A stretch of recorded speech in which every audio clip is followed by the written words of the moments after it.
The first time I saw Kate, I thought someone had placed a mirror at my front door. She stood beneath the chandelier in the entrance hall of my Lekki home, clutching a battered green traveling bag with both hands.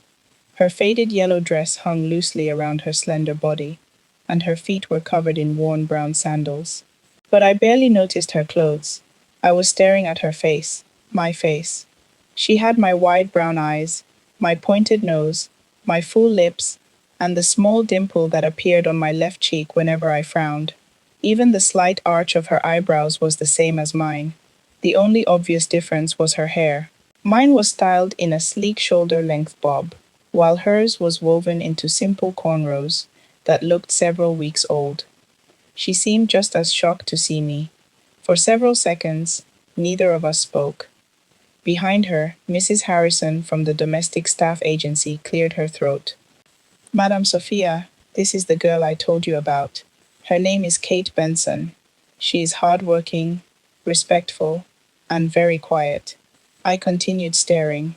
Mrs. Harrison glanced from me to Kate and then back again. Ah, she whispered. The resemblance is something else. Something else? That was an understatement. It felt as though someone had taken a photograph of me, removed the expensive clothes and makeup, then brought the image to life. Kate lowered her eyes. Good afternoon, Ma. Even her voice unsettled me. It was softer and carried an Igbo accent, but the tone was almost identical to mine. I slowly crossed my arms. How old are you? 34, Ma. My stomach tightened. I was 34 too. What month were you born? She looked confused by the question. August. My heart began beating faster. What date? The 17th. A cold sensation traveled down my spine. That was my birthday. Mrs. Harrison laughed nervously. Madam, maybe she is your village sister. I did not laugh. I had no sister. I was the only child of Charles Benson and his wife, Margaret. My father had died in a car accident when I was 10, and my mother had passed away 8 years later after a long battle with kidney disease. Since then, my father's elder sister, Auntie Vivian, had been my only close relative. There was no missing daughter in our family. There was no village sister. Still, the woman standing before me had my exact face and birthday. Where are you from? I asked. Umuagu village in Enugu State. That answer offered no comfort. My father's family came from a neighboring community, less than 20 kilometers from Umuagu. I turned to Mrs. Harrison. I asked you to send me a housekeeper, not someone who would frighten my neighbors. Madam, I did not know she looked like you. She registered at our office yesterday. Your former maid left unexpectedly, and you said you needed someone urgently. That part was true. My housekeeper, Blessing, had traveled to Benue to care for her sick mother. I had important clients visiting from Abuja in 3 days, and the house needed to be prepared. But hiring a stranger who looked exactly like me felt like inviting trouble into my home. I looked at Kate again. There was something vulnerable in the way she held her bag. Her dress was damp around the hem from the afternoon rain, and exhaustion showed in her eyes. I can cook, clean, and wash clothes, she said quietly. I will not give you any problem, Ma. Please, I need this work. Have you worked in Lagos before? No, Ma. Where were you working? I helped my grandmother sell vegetables in the market. She died 6 months ago. For a moment, pain crossed her face. I knew what it felt like to lose the person who had raised you. Against my better judgment, my resistance weakened. You can stay for 1 week, I said. Consider it a trial period. Relief flooded her expression. Thank you, Ma. Mrs. Harrison smiled. You will not regret it. I wish she had been right. Because the moment Kate stepped into my house, she did not simply enter my home. She entered a secret that had been buried for 34 years. And before that secret was fully revealed, someone would try to destroy both of us. Kate adjusted to the house faster than I expected. She woke before 6 every morning, swept the compound, cleaned the kitchen, and prepared breakfast without being told twice. She spoke only when necessary, and never touched anything that did not concern her. But her presence made everyone uncomfortable. The gateman nearly dropped his keys when he first saw her. My driver, Mike, stared openly until I warned him to stop. Even my fiancé, Peter, took several seconds to recover when he met her. Peter arrived for dinner on Kate's third evening in the house. She entered the dining room carrying a bowl of egusi soup, and he froze with a glass of water halfway to his mouth. Sophia? I was sitting directly opposite him. Kate placed the bowl on the table and lowered her head.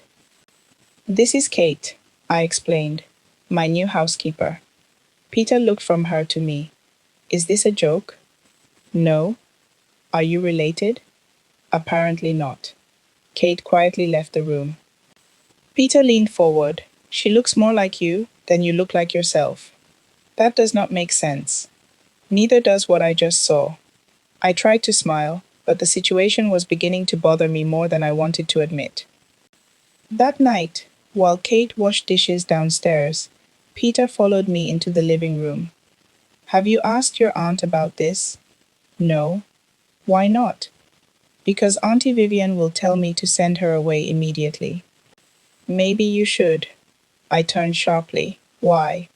You don't find this strange? Of course I do. You share the same face, age, and birthday, and she came from a village close to your father's hometown. I know the details, Peter. He studied me. There might be something you don't know about your family. My father had been a successful textile importer before his death. He had owned warehouses in Lagos, Onitsha, and Port Harcourt. After my mother died, Auntie Vivian managed his estate until I turned 25. There had been rumors about my father's relationships with other women, but my mother always dismissed them as jealousy. Even if he had fathered another child, that could not explain why Kate and I looked identical. Half-sisters did not usually have the same face.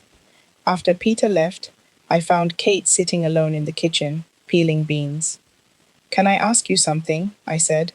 She immediately stood. Yes, Ma. Sit down. She obeyed hesitantly. Did you know who I was before coming here? Her hand stopped moving.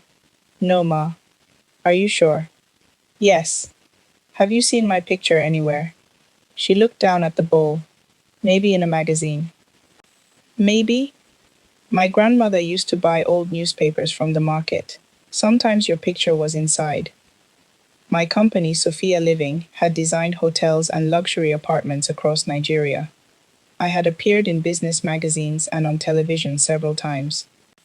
Did your grandmother ever say anything about me? Kate's fingers tightened around the beans. No. She answered too quickly. Look at me. Slowly, she raised her face. It was unsettling to see my own features filled with fear. Why did you really come to Lagos? I asked. To find work. Nothing else? No, Ma. I held her gaze for several seconds. She did not look away, but I could see that she was hiding something. I stood. Finish what you're doing. As I walked away, she called my name. Not Madam, not Ma, Sophia. I stopped. When I turned, she looked startled, as though the name had escaped accidentally. Yes? She swallowed. Nothing, Ma. I went upstairs with a heavy feeling in my chest. That night, I dreamed that I was standing before two mirrors. My reflection appeared in the first. Kate appeared in the second. When I reached out to touch my mirror, the glass cracked. Behind it stood a woman I had never seen before, holding two newborn babies and screaming for someone to return her daughter. I woke shortly after 3 in the morning. My bedroom door was open. I always locked it before sleeping. Then I saw a shadow standing in the corridor. Who is there? The figure moved. I switched on the bedside lamp and rushed to the door. Kate was walking away. Stop. She turned. What were you doing outside my room? I heard you shouting. So you opened my door? It was already open, Ma. That's impossible. She stared at me with an expression I could not understand. You were calling someone, she said. Who? Mama. A chill went through me. I wasn't calling anybody. You were crying. I touched my face. My cheeks were wet. Kate moved closer, then stopped. I have that dream too, she whispered. My breath caught. What dream? The woman with the babies. Before I could question her further, she returned to her room and locked the door. The following morning, I decided Kate had to leave. The resemblance was strange enough. The dreams and secrets made it unbearable. I called Mrs. Harrison and asked her to find a replacement. She promised to send someone by the end of the week. Until then, Kate could remain. I did not tell her. That afternoon, I was preparing for a meeting when I heard a loud crash from the kitchen. I rushed downstairs and found a broken pot on the floor. Hot stew had spilled across the tiles. Kate stood beside the cooker, clutching her left shoulder. What happened? The handle broke. Are you injured? It only touched me small. The sleeve of her dress was wet with steaming liquid. You need to remove that. I'm fine. You could have a serious burn. I led her to the guest bathroom and brought the first aid box. She reluctantly pulled the dress away from her shoulder. That was when I saw it. Behind her left shoulder was a wine-colored birthmark shaped like a broken heart. My hands began trembling. I had the same mark. It was in the same position, the same size, and the same unusual shape. What is it? Kate asked. I could not speak. I turned around, pulled down the shoulder of my blouse, and showed her. She stared. The color drained from her face. For several seconds, the bathroom was completely silent. Then she reached toward the mark on my skin. I stepped away before she could touch me. Who are you? I don't know. Stop lying. I am not lying. You have my face, my birthday, and my birthmark. You came into my house pretending you didn't know anything. Who sent you? Nobody sent me. Then explain this. Tears filled her eyes. I cannot explain what I do not understand. You told me you have the same dream. Yes. How long? Since I was a child. And your grandmother? She said dreams were only dreams. You're lying again. She looked at me desperately. I knew we looked alike before I came here. The words struck me like a slap. I stepped back. So you did know me. I saw your photograph. And you deliberately came to my house? Yes. Why? Because my grandmother left something for me. What? Kate hesitated. I pointed toward the front door. Tell me now, or leave my house. She wiped her eyes, walked to her bedroom, and returned with her old green bag. From beneath the clothes, she removed a small piece of fabric sewn into the lining. She tore the stitches apart and pulled out a faded photograph. The picture showed a young woman lying on a narrow hospital bed. She looked weak but happy. In her arms were two newborn babies. Standing beside the bed was Auntie Vivian, my father's sister. I snatched the photograph from Kate. Auntie Vivian looked much younger, but there was no mistaking her face. She wore a white dress and held one of the babies, while the woman on the bed held the other. On the back of the photograph, someone had written, St. Agnes Mission Clinic, August 17th, 1992. Esther and her daughters. I read the sentence 3 times. Who is Esther? Kate's voice broke. My mother. My legs weakened. I sat on the edge of the bathtub. My mother's name was Margaret. I know. You know? My grandmother said, the woman who raised you was not the woman who gave birth to you. Anger rose inside me. You have no right to say that. I did not come to hurt you. You came into my home under a false identity. Kate is my real name, but you pretended this was an accident. I was afraid. I did not know whether you would listen to me. I looked at the 2 babies in the photograph. They were wrapped in matching white blankets. Where did your grandmother get this? She worked at the clinic. Before she died, she told me there had been 2 babies that night. She said one was taken away before sunrise. Taken by whom? Kate looked at Auntie Vivian in the picture. She told me to find the woman wearing white. I called Auntie Vivian that evening. She answered on the second ring. My beautiful girl, she said warmly. I was about to call you. Are we still having lunch on Saturday? I need you to come to my house. Is everything all right? I found something. What? I would rather show you. There was a pause. Sophia, you sound strange. Please come. She arrived less than an hour later, wearing a navy blue trouser suit and dark sunglasses. At 62, Auntie Vivian remained elegant and commanding. She was the kind of woman who could silence a room simply by entering it. She had guided me through university, helped me start my company, and stood beside me at both my parents' funerals. I trusted her more than anyone in the world. Until Kate walked into the living room. Auntie Vivian stopped. Her handbag slipped from her fingers and landed on the floor. Jesus Christ, she whispered. Kate stood silently near the staircase. Auntie Vivian's eyes moved across her face. Then she said a name, Esther? Kate's expression changed. That was my mother's name. Auntie Vivian staggered backwards. I caught her arm. You know her? She pulled herself free. Who brought this girl here? She works for me. Send her away, Auntie. Send her away immediately. Kate flinched. I placed the photograph on the center table. Auntie Vivian stared at it. Her reaction confirmed everything. What happened at St. Agnes Clinic? I asked. She picked up her bag. I don't know what you're talking about. You're standing beside a woman with two babies. Photographs can be manipulated. This photograph is 34 years old. I said I don't know anything. Why did you call Kate by her mother's name? She walked toward the door. I blocked her path.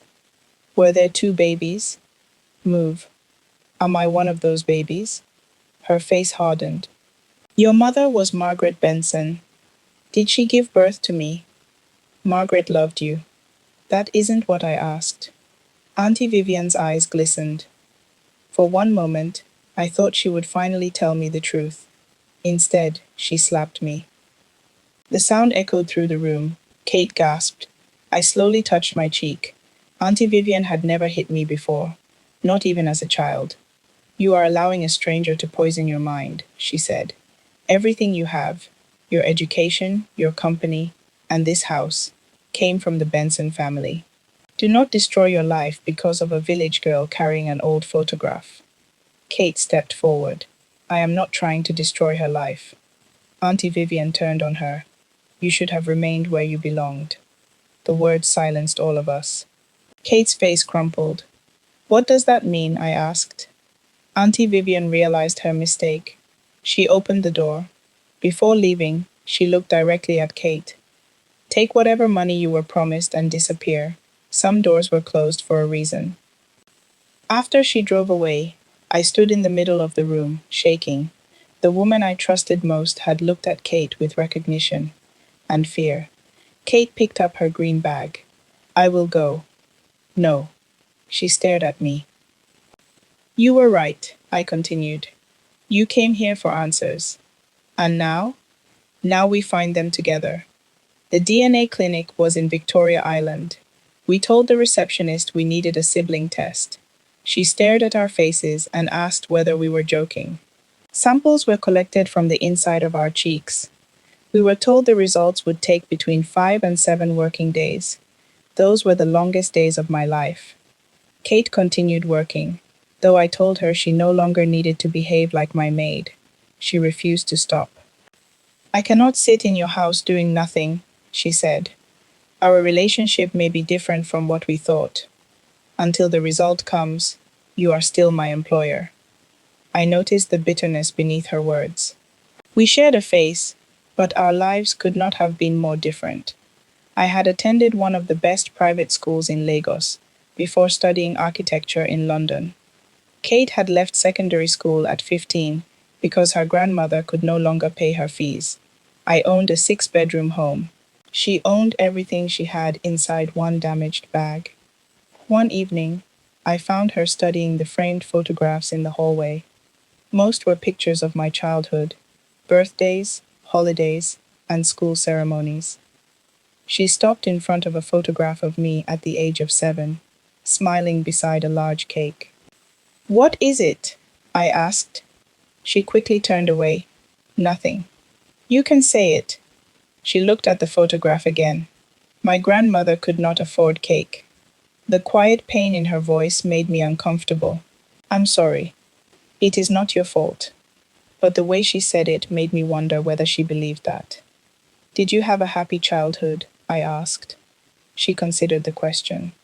We did not have much, but my grandmother loved me. She sold vegetables and sometimes cleaned houses. When there was no money, we ate gari with palm kernel. She would pretend it was her favorite food so I would not know she was hungry. What happened to your mother? She died when I was 5. How? I was told it was a fever, but before my grandmother died, she said my mother became sick because she never stopped searching for the child they took. My throat tightened. She searched for me for years. I looked at the photograph of my 7th birthday. While I stood beside a decorated cake, surrounded by presents, another woman somewhere had been searching for me, my biological mother, a woman whose name I had never heard. The DNA clinic called on the 6th day. The report was emailed to me. I opened it in my office while Kate stood across the room. The words blurred at first. Then I read the conclusion aloud. The tested individuals demonstrate a probability of sibling relationship greater than 99.99%. The genetic markers are consistent with monozygotic twins. Kate gripped the edge of the desk. Meaning? We are identical twins. She covered her mouth. Neither of us spoke. I had imagined this moment every night, but the confirmation still felt impossible. I looked at her face, our face, and felt as though the floor had disappeared beneath me. I had a sister. For 34 years, I had lived as an only child, while my identical twin grew up in poverty less than an hour from my father's hometown. Kate began to cry. I walked around the desk and stopped in front of her. I wanted to embrace her, but I did not know how. She solved the problem by throwing her arms around me. For a moment, I remained stiff. Then I held her. Her shoulders shook against mine. I knew there was someone, she whispered. All my life, I felt there was someone missing. I closed my eyes. A strange emptiness inside me, the loneliness I had carried since childhood, suddenly made sense. But beneath the relief was anger. Someone had separated us. Someone had allowed one child to live in comfort, while the other struggled to survive.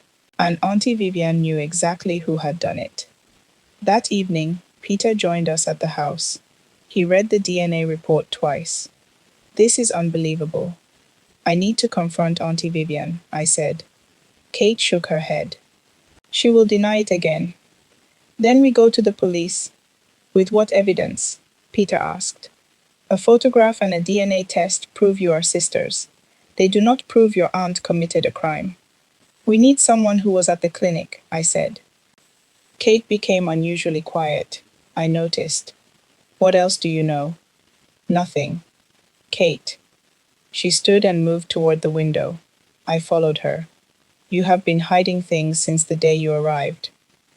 I was trying to be careful. With whom? With you. The answer hurt more than I expected.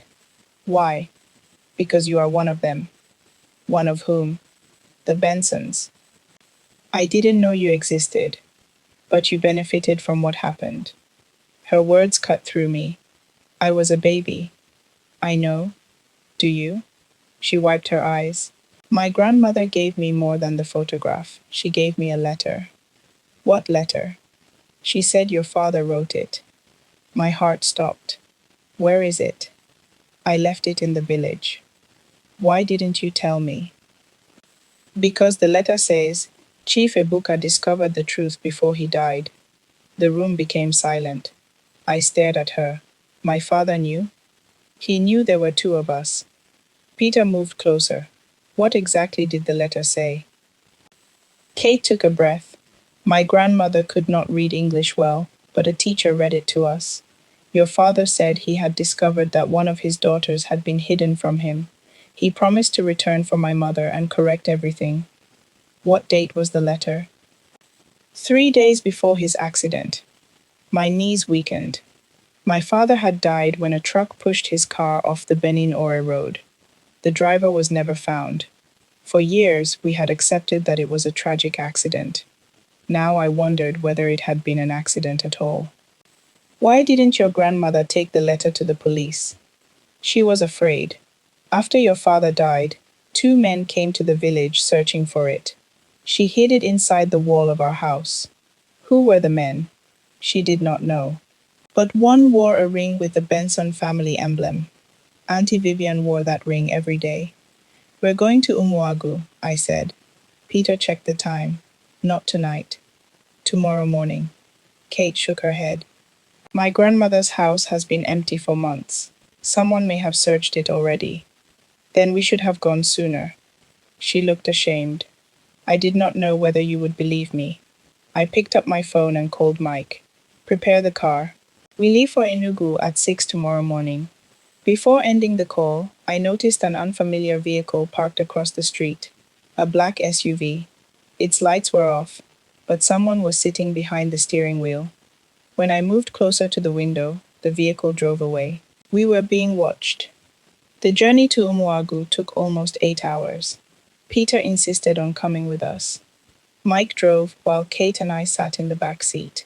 As Lagos disappeared behind us, the tension between us slowly eased. Kate told me stories about selling vegetables with her grandmother. She described walking several kilometers to school without shoes during the rainy season and hiding under market stalls to read discarded newspapers. I told her about boarding school, my years in London, and the pressure of managing my father's company shares while building a business of my own. You were lucky, she said. I was. There was no point pretending otherwise. But I was lonely. She looked at me. I used to wish I had a sister. I used to imagine I had one, she replied. By late afternoon, we reached Umuagu. The village sat between green hills and red earth roads. Children ran behind the car as we drove past small houses with zinc roofs. Kate's grandmother's compound was at the edge of the village. The main house was small and weather-beaten. Weeds had swallowed most of the yard, and one of the windows was broken. Kate stopped at the gate. This is where I grew up. She looked embarrassed. I touched her arm. It's your home. It does not look like yours. No, but it kept you safe. We entered carefully. The inside had been ransacked. Drawers were open. Clothes and old newspapers covered the floor. A wooden cupboard had been broken apart. Someone came here, Peter said. Kate rushed toward the bedroom. The letter, she knelt beside a cracked wall and removed a loose block. The space behind it was empty. Her face fell. It was here. Are you sure? I asked. Yes. She reached deeper into the hole and pulled out a small metal button. An eagle was engraved on its surface. I recognized it immediately. It came from the uniforms worn by security officers at Benson Holdings. My father had introduced the emblem decades earlier. Auntie Vivian still used it. Peter photographed the button and the damaged house. Someone connected to your family searched this place. A voice came from the doorway. They came 2 weeks after Mama Dorothy died. An elderly man stood outside, leaning on a walking stick. Kate ran to him. Uncle Frank. He embraced her. I heard you returned. This is Sofia, she said. The man stared at me for a long time. Then he crossed himself. So it is true. What is true? I asked. Mama Dorothy always said there were two of you. He invited us to sit beneath a mango tree. Uncle Frank had lived beside Kate's grandmother for nearly 40 years. According to him, two men arrived in the village shortly after her funeral. They claimed they had come to inspect the house because of an unpaid loan. They searched until night, he said. They carried away papers and one small wooden box. Did you recognize them? Peter asked. No, but their vehicle had a company name. Benson Holdings. He nodded. My anger deepened. Is anyone still alive who worked at St. Agnes Clinic in 1992? Uncle Frank looked toward the hills. Sister Eleanor. Where can we find her? She lives at the old convent near Eha Amufu. But you must hurry. Why? A woman from Lagos came asking about her yesterday. I already knew the answer, but I asked anyway. What did the woman look like? Tall, light-skinned, she wore a gold ring with an eagle. Auntie Vivian had reached the village before us. The old convent stood behind an abandoned primary school. By the time we arrived, rain had begun falling heavily. A young nun led us through a narrow hallway to a room overlooking the chapel. Sister Eleanor sat in a wheelchair beside the window. She was in her 80s, with thin white hair and tired eyes. The moment she saw Kate and me, she began to cry. God has kept me alive for this day. We sat around her. You know who we are? I asked. You are Esther's daughters. Hearing the words from a stranger made them feel real. What happened when we were born? Sister Eleanor closed her eyes. Your mother arrived at the clinic during a terrible storm. She was accompanied by Dorothy, the woman you called your grandmother. Kate nodded. Esther was weak, but she delivered two healthy girls. You were identical. Even your mother struggled to tell you apart, so she tied a red thread around the wrist of the first baby. Which one was first? I asked. She pointed at Kate. She was. Kate looked surprised. You're older than me? I said. By 11 minutes, Sister Eleanor replied. For the first time that day, Kate smiled.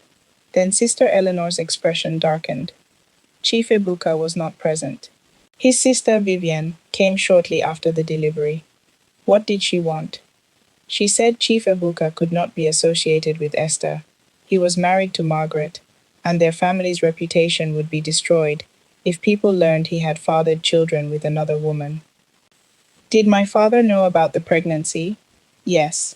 He sent money and promised to take responsibility, but Vivian intercepted his letters. My hands clenched. What happened next? Vivian offered Esther money to surrender both children. She refused. She said she would rather die. Sister Eleanor's voice trembled. Vivian returned during the night with a doctor from another hospital. They gave Esther an injection that made her sleep. Then Vivian took one baby. Me, I whispered. Yes. Why only one?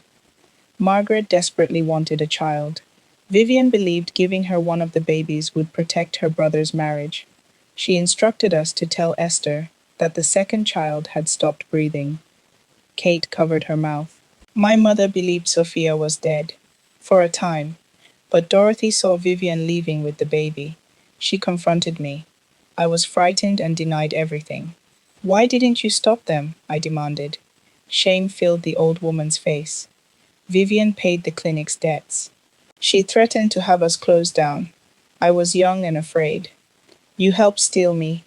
Yes. Peter placed a hand on my shoulder. Sister Eleanor wiped her eyes.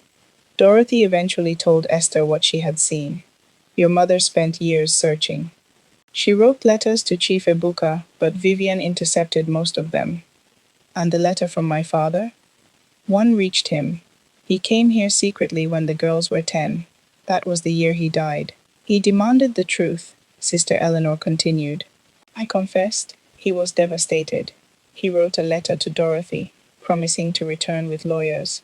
He said he would acknowledge both daughters publicly and remove Vivian as trustee of his estate. 3 days later he died, I said. Sister Eleanor nodded. Before his journey, he left another document with Father Andrew at the parish. What document? A statement describing everything he had discovered. He said it should be released if anything happened to him. Where is it now? The parish archive. A noise sounded outside. Glass shattered. Peter stood. What was that? Smoke began seeping beneath the door. Someone had set fire to the hallway. The young nun screamed from outside.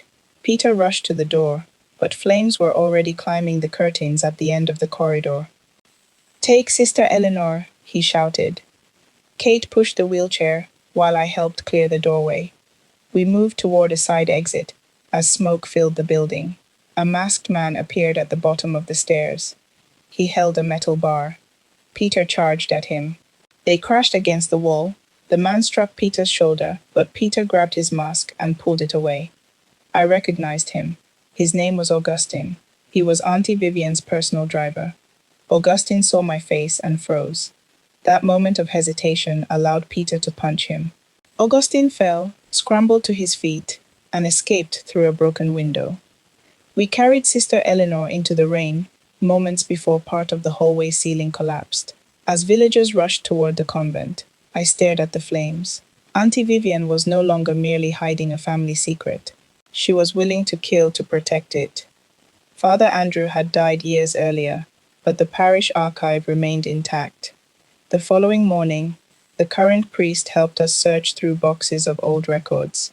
After nearly 2 hours, we found a sealed brown envelope addressed to my mother, Margaret Benson. Inside was a handwritten statement signed by my father. I recognized his handwriting from the birthday cards I had kept since childhood.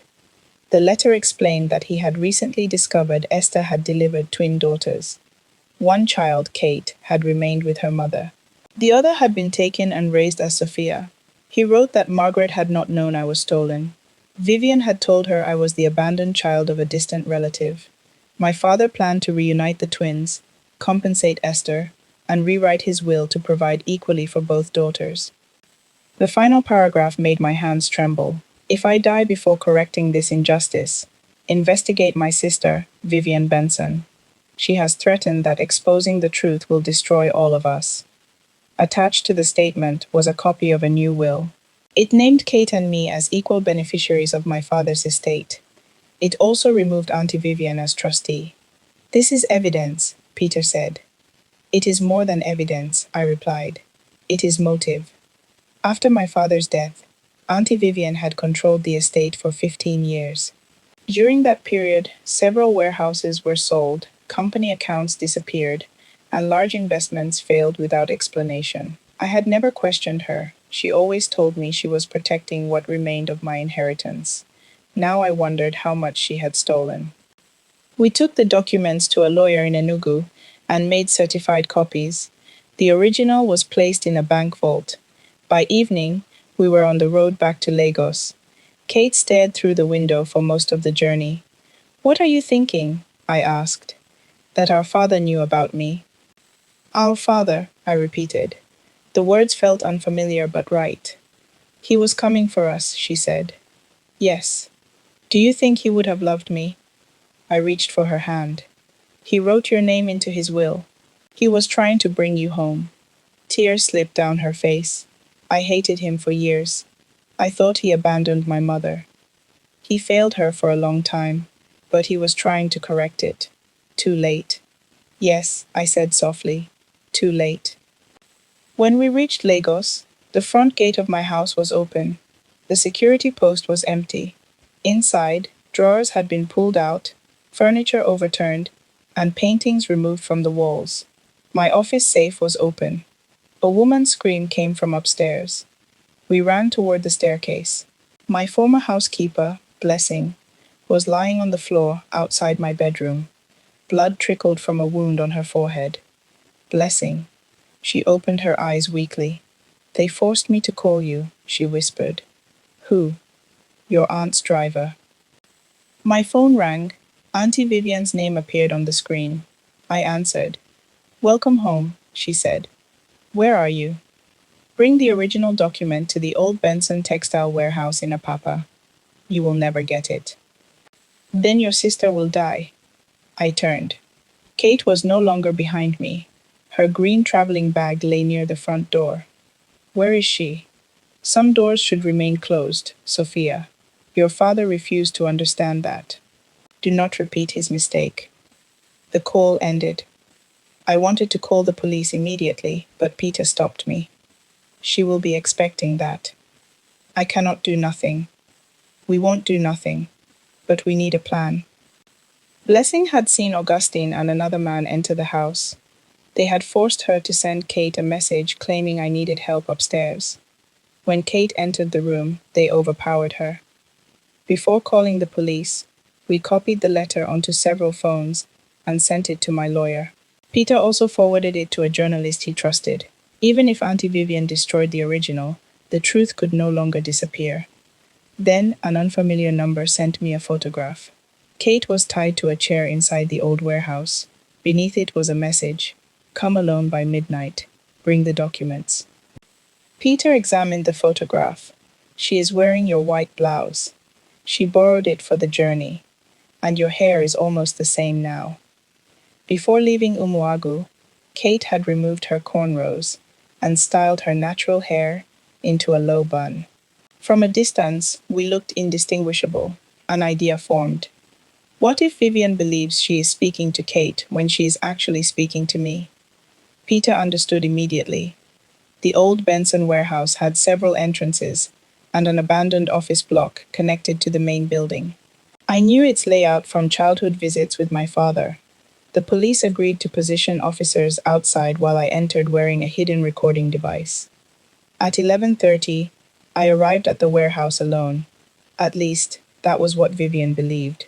Peter and the officers followed at a distance with their lights off.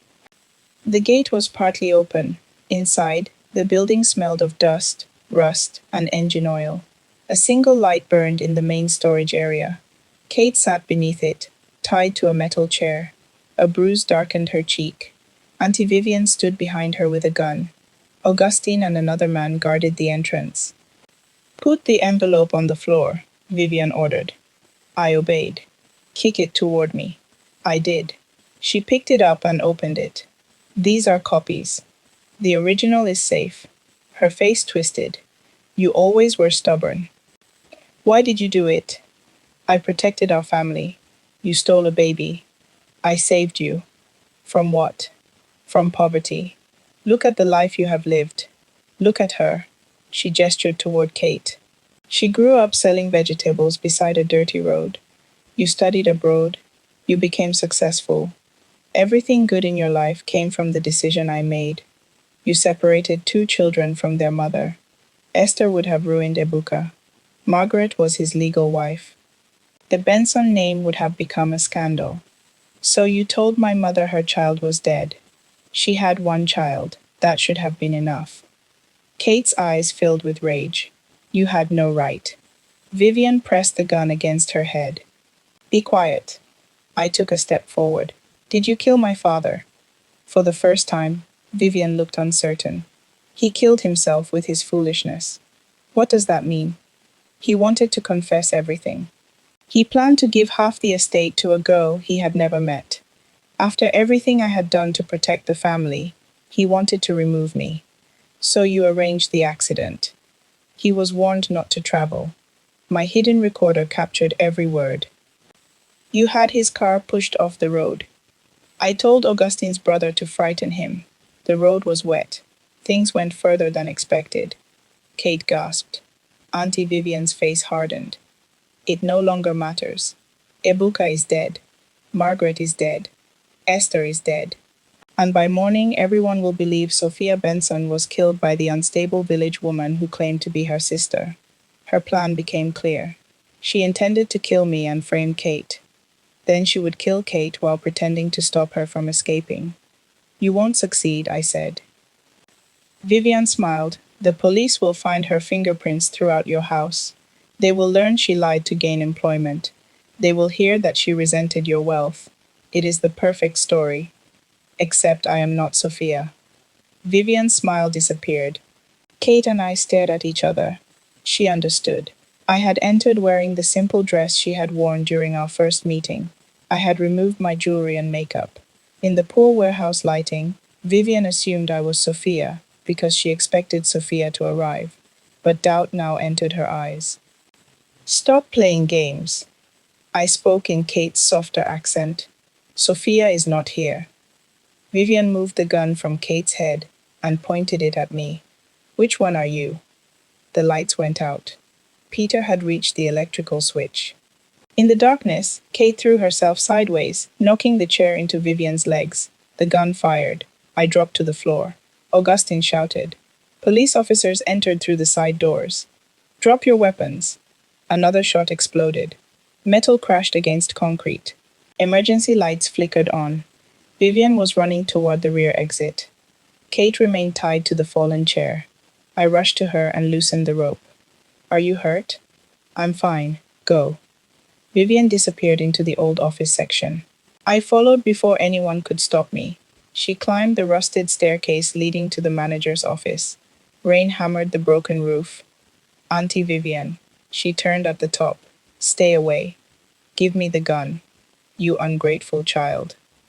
You murdered my father. I raised you. Margaret raised me. You controlled me. I protected you when everyone else left. You protected your secrets. Her hand shook. You think that girl loves you? She came for your money. She came for the truth. She will take half of everything. She deserves what belongs to her. Vivian laughed bitterly. You say that now. Wait until she enters your company, your home, and your life. People will compare you. They will wonder which one is smarter, prettier, and more deserving. She will replace you. Her words struck the fear I had refused to admit. From the day Kate entered my house, I had felt threatened by her face. She was living proof that everything I considered mine, my identity, family history, and inheritance, could be shared. But she was not trying to replace me. She was the part of my life that had been stolen. She cannot replace me, I said. She is my sister. Vivian raised the gun. Before she could fire, Kate emerged from the stairwell. Vivian turned toward her. For one confused second, she looked between our identical faces. That hesitation saved my life. I grabbed her wrist. The gun fired into the roof. Kate helped me push her against the railing. Vivian fought with surprising strength. You should never have found each other, she screamed. The old railing broke. Vivian slipped. I caught her hand before she fell to the concrete floor below. She dangled over the edge, staring up at me. Help me. I thought about my father's overturned car. I thought about my mother searching for me until grief destroyed her health. I thought about Kate growing up hungry while Auntie Vivian controlled millions belonging to both of us. Part of me wanted to release her. Kate knelt beside me and grabbed Vivian's other arm. Together we pulled her to safety. Police officers reached the landing and handcuffed her. As they led her away, Vivian looked back at us. After everything I gave you, you chose her? I placed my arm around Kate. I did not choose her. I looked at my twin. I found her. Auntie Vivian was charged with kidnapping, attempted murder, fraud, and conspiracy, connected to my father's death. Augustine agreed to testify in exchange for a reduced sentence. He admitted that his older brother had driven the truck that forced my father's car off the road. He also confirmed that Vivian had ordered men to search Kate's grandmother's house and burn the convent. An audit of Benson Holdings revealed that Vivian had diverted more than 3 billion naira from the family estate over 15 years. Properties were purchased under false company names. Money had been transferred into offshore accounts. Several businesses she claimed had failed had never existed. The newspapers called it one of the biggest family scandals of the year. For weeks, reporters camped outside my gate. Pictures of Kate and me appeared on television and social media. Some people called us the Benson twins. Others called Kate the stolen heiress. She hated that name. I am not an heiress, she complained one morning. I still don't know how to use half the machines in your kitchen. Our kitchen, I corrected. After the arrests, Kate moved into the bedroom beside mine. She refused to allow anyone to treat her like a guest, but she also refused to continue as a maid. Instead, she enrolled in an adult education program to complete secondary school. I want to study hospitality management, she announced. You could join Benson Holdings. I don't want a position because my name is written in somebody's will. I want to know what I am doing. I respected her for that. The court eventually recognized our equal rights to our father's estate. But the greatest thing we recovered was not the money. It was a small metal box, discovered among the items Auntie Vivian had taken from Kate's grandmother's house. Inside were letters written by our biological mother, Esther. Most were addressed to my father. One was addressed to me. She had written it shortly before her death. My daughter, I do not know the name they gave you. I do not know where you sleep, or whether someone sings to you when you are afraid. But I need you to know that I did not give you away. They told me you died. Later, I learned you were alive, but no one would tell me where they took you. Your sister Kate sometimes wakes at night, and calls for someone she has never met. I believe she feels you. One day you will find each other. When that day comes, do not allow anger to destroy the joy of being reunited. You were born holding the same piece of my heart. Wherever you are, remember that your mother loved you. Esther. I could not finish reading the letter aloud. Kate took it from my hands and completed the final lines. Then we sat on the floor of my bedroom, holding each other and crying for the woman who had spent her final years searching for me, a woman whose face I would never remember. A mother who had refused to stop believing her daughters would meet again. 1 year after Kate arrived at my door, we returned to Umuagu. We renovated our grandmother's house instead of demolishing it. Kate insisted that the cracked kitchen wall remain untouched. That wall protected Papa's letter for years, she said.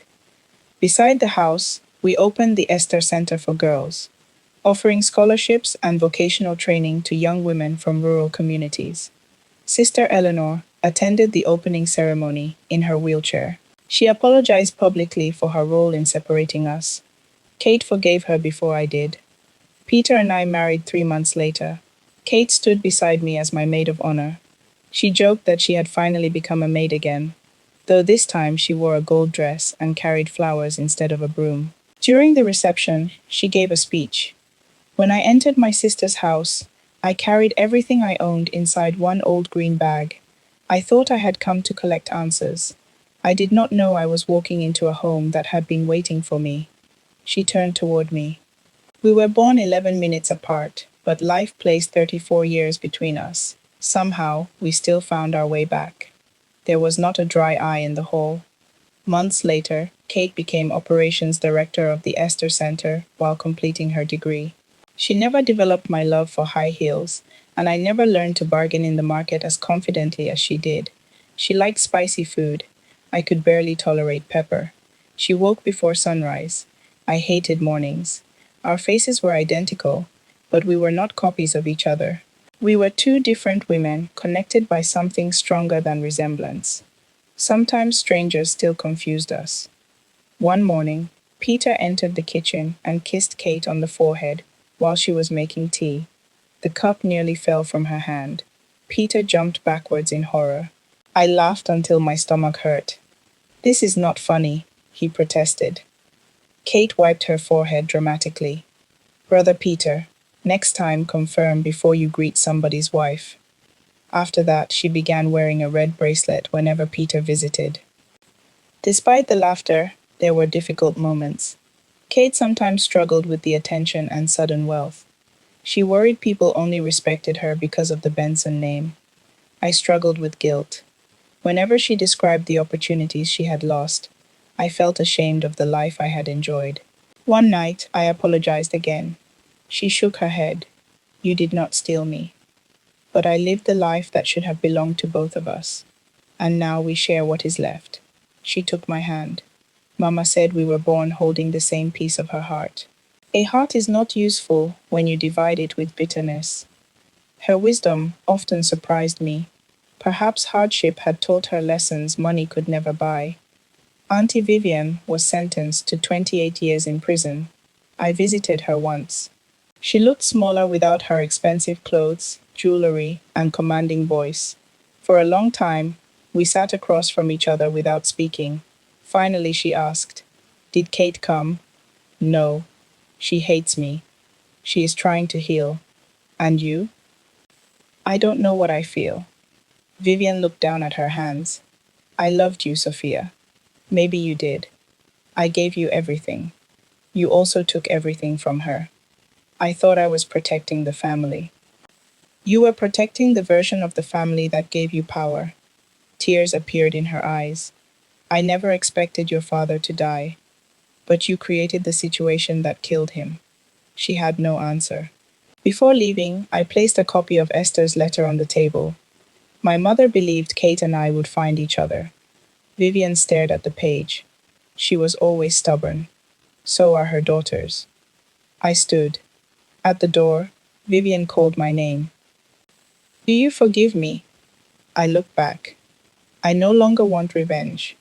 But forgiveness does not erase consequences. Then I walked away. That was the last time I saw her. Some nights, I still think about the day Kate appeared at my door. I remember her faded yellow dress, her worn sandals, and the green traveling bag she held as though it contained her entire world. I remember staring at her face and feeling afraid. I thought she had come to take something from me, my home, my inheritance, my identity. Instead, she returned something I never knew had been stolen.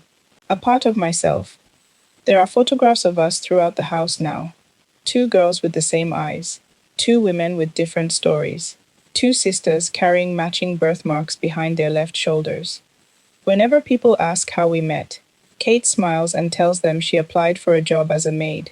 That is technically true, but I know the truth is much deeper. She was never brought to my home to clean it. She came to uncover the dirt our family had hidden for 34 years. She came to break open doors that powerful people believed they had sealed forever. She came to remind me that blood can call to blood across distance, poverty, lies, and time. Most importantly, she came to prove that the person standing on the other side of the mirror was not my replacement. She was my missing half, my sister. And finally, she was home.